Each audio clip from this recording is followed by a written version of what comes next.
So what is the best way to solve the homelessness crisis in the city? Joining us now to discuss the issue is Bob Mascali. He was a deputy commissioner at the city's Department of Homelessness during the Bloomberg administration, and we thank you for being here. Also formerly affiliated with a nonprofit that provides supportive housing for families. Where do you want to start, Bob? Can he end it in 5 years, this program? I don't believe he can end it in 5 years. I think that's a ridiculous statement, to be honest. I think he should have said we can reduce it in 5 years. Ending it, I think that's a fairy tale. Let's, first of all, why are people living on the streets? People are living on the streets because of mental illness, because of drug addiction, but most importantly, the #1 reason people give for living on the streets is fear of going into shelter. They've been in shelters before, they've been assaulted, they've been robbed, they've seen drug deals going down, they don't feel safe. They actually feel safer, and this sounds unusual, sleeping on the street than sleeping in a shelter. Really? Okay, so how do we... Many different ways this can be approached, including what the mayor has said.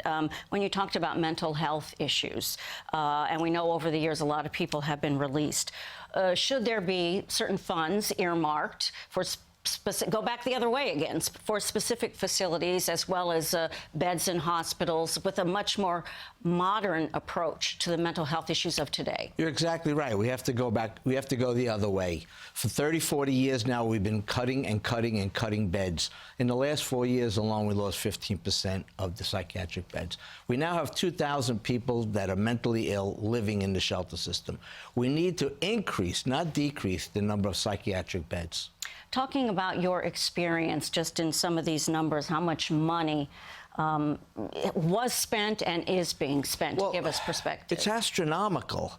I mean, in 4 years, the budget for Department of Homeless Services has gone from $1 billion to $2 billion. You know, it's doubled in 4 years. I mean, I've been in government for 30 years. I've never seen an increase like that. I could see maybe 30, 40%, but it's doubled. And let's face it, the results are not there. They're doubling the money. I looked at the website, the Coalition for the Homeless, before I came out here, and you know they always put the number. For tonight, 62,391 people are homeless in New York City. And talking about those numbers and the cost to shelter, feed for those who decide to go into the shelter, divide that up a little bit. Let us understand it. The family shelter system is now averaging $200 a night. So that's $6,000 a month they're spending to house a family, a homeless family. But they're also spending, you know, $125 a night to house a single adult. And these numbers are 30, 40, 50% higher than they were 4 or 5 years ago. You know, you've been following our Forgotten Families reports, and now the most recent change for the SOTA program. How do you react to that? I mean, there seem to be such opportunities for homeless families on paper. Well, I'm glad they're going to do inspections, joint inspections with Newark, and that's important because the big problem here was they didn't inspect the apartments, which, coming from the agency, I find, you know, incredible. I know now they're going to have a complaint hotline, and they're going to pay landlords by the month. It was crazy to give them 1 year in advance, because then why would they respond to any complaints? But now they're going to be 1 year, 1 month at a time. There'll be a complaint hotline, but let's hope they answer the hotline. Sure enough. And let me, for our viewers, just explain what our Forgotten Families reports were, because the city of New York was moving families from homeless shelters, city shelters, to homes, which sounded great, in New Jersey. And the families would find, you know, mold issues, broken down appliances. The housing was just bad and unsafe, rodents all over the place. So we heard from a lot of those people, and there have been changes for some of them. It couldn't go on the way it was. I mean, the 10-minute inspection would have shown all that. I mean, this wasn't something that you had to, you know, dig around to find. You just walk in the door, 10 minutes, you could see all that. They must have relied on the landlords self-certifying, which is extremely dangerous. Turned out to be very much.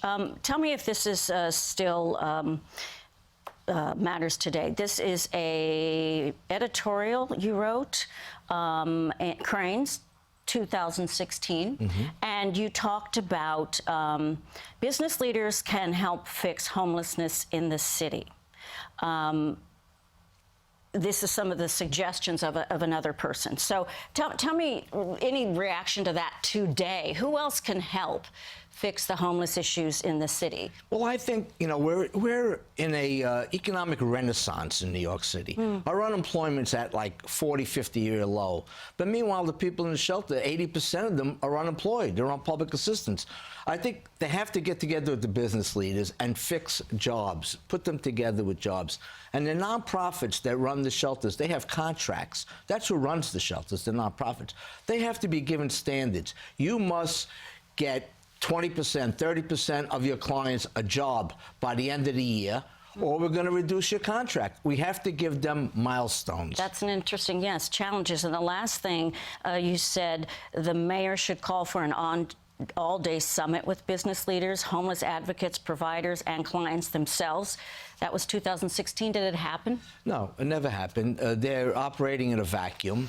I mean, I would just love for the mayor and the governor to get in the same room. They should lock the door and not let them out until they come up with a viable plan, because they're not talking to each other.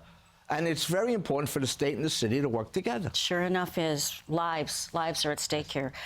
Bob, thank you so much for joining us. My pleasure. Enjoyed your perspective. Thank you.